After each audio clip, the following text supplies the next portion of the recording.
স্ত্রী এবং তাদের এক কন্যা সন্তান এবং তাদের সাথে দুজন তার শ্যালক তাদের আজিপুরে বলে জানা গেছে।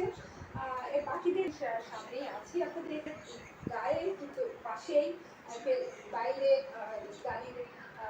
সামনে কিন্তু রক্ত লেগে আছে এবং গাড়ির ভেতরে সেই মাইক্রোবাসের আরোহী যারা প্রাণ হারিয়েছেন তাদের স্যান্ডেল বেশ কিছু জিনিসপত্র আমরা এবং এই গাড়িটি দেখলেই বোঝা যায় আসলে 7:30টার দিকে লোহাগাড়ার চুনরীতির জাঙ্গালিয়া এলাকায় এই দুর্ঘটনাটি ঘটে এবং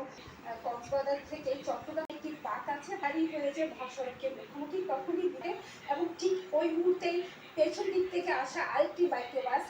সরু আঁকা পাকা পাহাড়ি এবং এই সড়ক দিয়ে সবসময় লবণবাহী গাড়ি চালাতে সাবধানে গাড়ি চালাতে বলানোর জন্য যে নির্দেশনাগুলো থাকার কথা সেগুলো